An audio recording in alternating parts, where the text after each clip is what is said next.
اعوذ باللہ من الشیطان الرجیم بسم اللہ الرحمن الرحیم اذهب الى فرعون انه طغى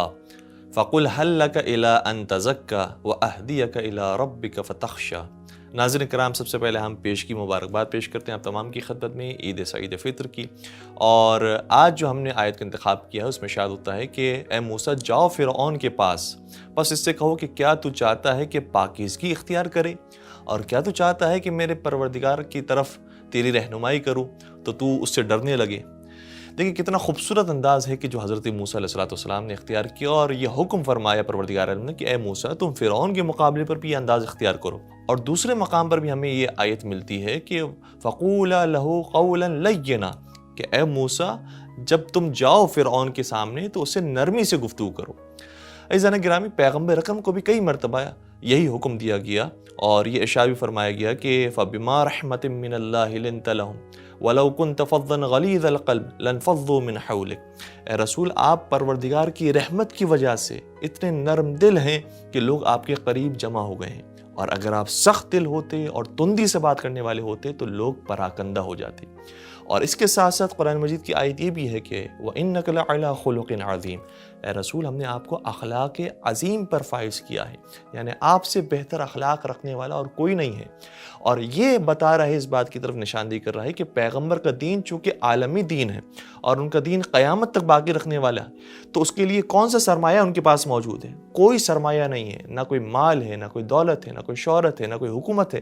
اگر کوئی سرمایہ ہے تو وہی اخلاق کا سرمایہ ہے، جس کی وجہ سے ان کا دین پروان چڑھا۔ اسی لیے ہمیں وہ واقعہ ملتا ہے کہ مولا متقیان جب یہودی کے ساتھ ہم سفر ہوتے ہیں اور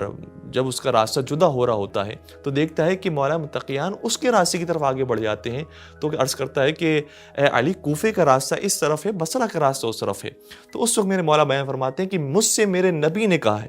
کہ جو تمہارے ساتھ سفر کرتا ہے اس کا حق تمہاری گردن پر آ جاتا ہے، لہٰذا تمہیں چاہیے کہ کچھ قدم اس کے ساتھ اس کے راستے کی طرف جاؤ۔ تو یہودی اس وقت یہ اقرار کرتا ہے کہ میں نے یہ سنا تھا کہ آپ کے رسول کے اخلاق کی وجہ سے ان کا دین پھیلا ہے، اور میں نے آج اپنی نظروں کے سامنے دیکھ لیا کہ یقیناً ان کے اخلاق ہی کی وجہ سے ان کا دین پھیلا ہوگا۔ اور پھر پیغمبر اکرم کی بے تحاشا واقعات، چاہے وہ اس عورت کا واقعہ ہو کہ جو کوڑا کرکٹ پھینکا کرتی تھی، چاہے یہودی کی داستان ہو کہ جو آپ کو اذیتیں پہنچایا کرتا تھا، اور چاہے اس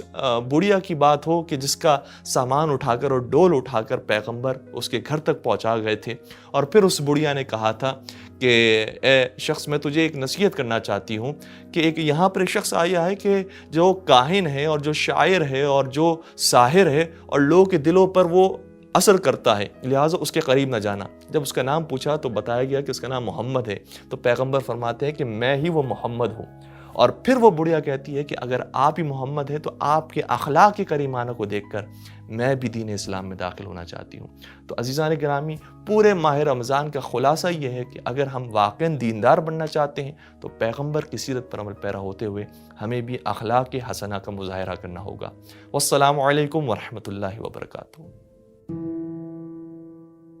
مسابقہ قرآنی دعوت۔ محترم ناظرین، مسابقہ قرآنی دعوت میں شرکت کے لیے ان سوالوں کے جوابات دیجیے۔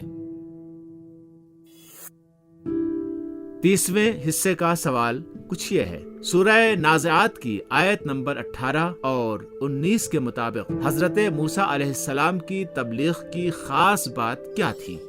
الف، فرعون کی دھمکیوں کا خوف، بے، دعوت حق دینے میں اصرار کرنا، جیم، گفتگو میں ادب و آداب کا خیال رکھنا۔ کل دوپہر 12 بجے تک ایرانی وقت کے مطابق الف، بے، جیم میں سے صحیح آپشن کو اس واٹس ایپ نمبر پر ارسال کیجیے۔ مزید معلومات کے لیے اس ویب سائٹ پر رجوع کیجیے۔